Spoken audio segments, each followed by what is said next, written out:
Hey guys, it's been a while. It seems like we are on chapter 4 of Proverbs. Just an FYI, I am going to get these out as fast as I can. We're having a little family, what would you call it? I have a grandparent that's probably not going to be here very long. So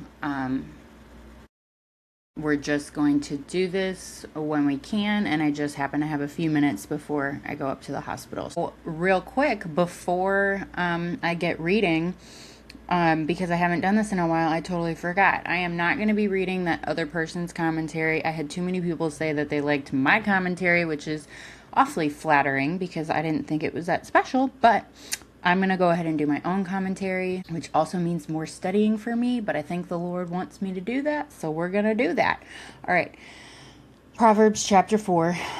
So Solomon here is talking to his children, his sons, but we're going to take it now for us as Holy Spirit talking to us. Hear, O sons, a father's instruction. The Father, our Lord, the Father's instruction.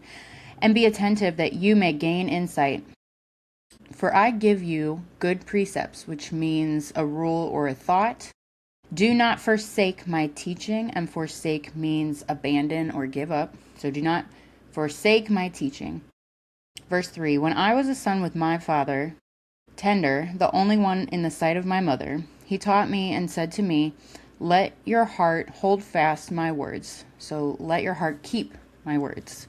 Keep my commandments and live. Little side note, parents, we are to be dominant moral influences for our children. And I feel like this is a great proverb that is saying that parents are supposed to be the dominant authority and moral influences for their children.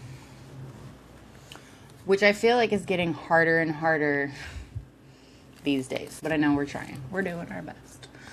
Verse 5, get wisdom, get insight. Do not forget and do not turn away from the words of my mouth. Do not forsake her, and she will keep you. And when we refer to her, we're talking about wisdom. Many, many times in the Proverbs, wisdom is referred to as her. Love her, and she will guard you. The beginning of wisdom is this, get wisdom. Basically, that's saying the beginning of wisdom is this, wanting to be wise. And whatever you get insight. Verse 8, prize her highly, and she will exalt you. Prize her. So cherish wisdom, and wisdom will exalt you. She will honor you if you embrace. She will place on your head a graceful garland. She will bestow on you a beautiful crown. Hear, my son, and accept my words. So he's saying, listen. And he's going to say that over and over again. Listen, pay attention.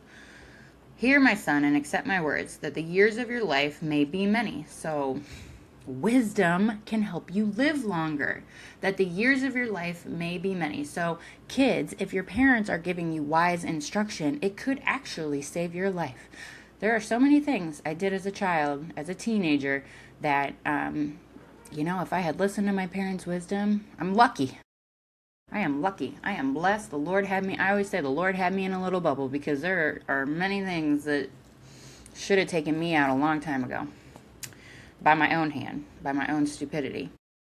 Verse 11, I have taught you the way of wisdom. I have led you in paths of uprightness. When you walk, your step will not be hampered, and if you run, you will not stumble. Keep hold of instruction. Do not let go. Guard her, guard wisdom, for she is your life. Do not enter the path of the wicked, and do not walk in the way of evil. Avoid it. Do not go on it. So keep off the path of evil. Don't even look at it. Turn away from it and pass on. Turn away from it and pass on. Don't even look that direction. Verse 16, for they cannot sleep unless they have done wrong. They are robbed of sleep unless they have made someone stumble. For they eat the bread of wickedness versus the bread of holiness and righteousness, and drink the wine of violence. Verse 18, but the path of the righteous is like the light of dawn, which shines brighter and brighter until full day. And this is going to contrast verse 19. The very next verse says, the way of the wicked is like deep darkness. They do not know over what they stumble.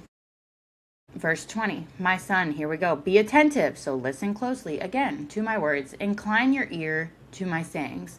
Let them not escape from your sight. And, he's saying over and over, listen. And he's saying the same things over and over. Solomon is saying the same things over and over to his sons. And parents, if you think you're having to remind your kids over and over and over, maybe that's not such a bad thing, because Solomon has to do it too. And it's okay. We're supposed to remind our kids. Probably over and over and over, because they're stubborn, aren't they, those kids? Keep them within your heart. Verse 22, for they are life to those who find them. So guard your heart. And his words, he's saying, his words are life to those who find them, and healing to all their flesh. Keep your heart with vigilance, for from it flow the springs of life. Put away from you crooked speech. And that reminded me of what I read in Ephesians 4:29 about crooked speech. So go ahead and look that up if you'd like. Ephesians 4, verse 29. And put devious talk far from you. Let your eyes look directly forward. So don't look back. How many times the Bible say that? So many times. Don't look back. Let your eyes look directly forward and your gaze be straight before you. Ponder the path of your feet. Then all your ways will be sure. Do not swerve to the right or to the left. Go with God and he will make your path straight. Turn your foot away from evil. And that is the end of chapter 4. Turn your foot away from evil. So if your foot is already turned towards evil, turn it away from evil. Don't even look at it. Avoid it. Do not go on it. That would be verse 15. Turn away from it and pass on. So that was a really good one. Chapter 5. You know what? Let's go into chapter 5 too. Because how many minutes in? 7? Let's do 2 in one day. Let's knock it out. Let's knock out chapter 5 while we're here. Chapter 5 is good. This is a warning against adultery. So, I was going to say men listen up. Everybody listen up. But it talks directly towards men. Mostly here. Maybe that's because he's talking about his son. Again, my son, be attentive to my wisdom. Incline your ear to my understanding, that you may keep discretion, and your lips may guard knowledge. For the lips of a forbidden woman drip honey, and her speech is smoother than oil. And we're talking about a Jezebel woman. If you know anything about that, a Jezebel woman who's got sweet speech, and she looks nice, and she's seductive. Verse 4, but in the end she is bitter as wormwood, sharp as a two-edged sword. Her feet go down to death, and her steps follow the path of Sheol, which is hell. The promise seems, this is me speaking, the promise, my notes, the promise seems sweet, but it's death. And this could be anything from an actual person, porn, fornication, adultery. She does not ponder the path of life. Her ways wander, and she does not know it. Verse 7, and now, O sons, listen to me, and do not depart from the words of my mouth. Keep your way far from her, and do not even go near her door or her house. This just like in the last one, don't even look that direction. Don't look her direction.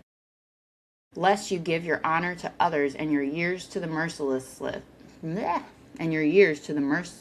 Merciless. Let strangers take their fill of your strength, and your labors go to the house of a foreigner. And at the end of your life you groan, when your flesh and body are consumed, and you say, how I hated discipline, and my heart despised reproof. I did not listen to the voice of my teachers, or incline my ear to my instructors. I am at the brink of utter ruin. So he is saying, if you get ensnared by this adultery, it leads to utter ruin. These are his words. And he is saying, if you fall into this, you hate discipline, you despise reproof, you don't listen to your teachers, and you don't incline your ear to instructions. And there's plenty of instructions here in the Bible. If somebody's not personally verbalizing it to you, there's plenty of instruction about adultery, fornication, all that stuff. So incline your ear to it, or literal ruin. I mean, that's what it says. Let's think about adultery and how it can lead to sexually transmitted disease. It can lead to then divorce. It leads to utter ruin. Don't look in her direction. Verse 14, the end of verse 14, in the assembled congregation, Drink water from your own cistern. Stay with your own spouse. Stay with your own wife.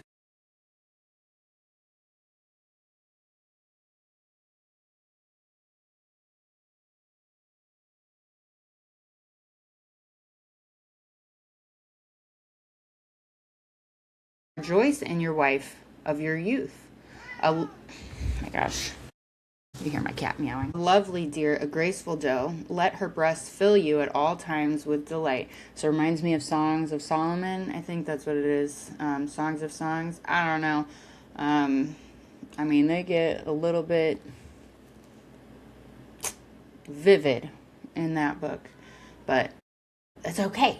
Between a husband and a wife, you get to have these things. You get to have all these sexual things that you want to have just within the confines of your marriage.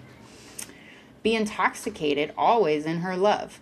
Why should you be intoxicated, my son, with a forbidden woman, and embrace the bosom of an adulteress? For a man's ways are before the eyes of the Lord. He's watching. The Lord is watching. So if you think you're getting away with it, you're not getting away with it. And he ponders all his paths.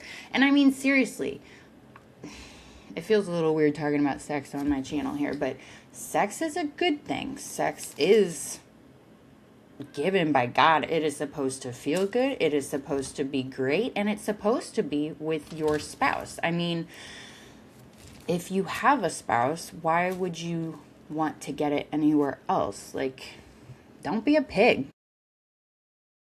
Verse 22. The iniquities of the wicked ensnare him, and he is held fast at the cords of his sin. He dies for lack of discipline, and because of his great folly, he is led astray. And dads, you need to teach your sons. That was good. That was the end of chapter 5. Okay, we got knocked out too. I'm hoping I can record as much as possible. We have a lot going on in the family right now, so I can't promise anything, but I appreciate everybody's patience, and I will get to the videos as much as I can get to them. Have a great weekend.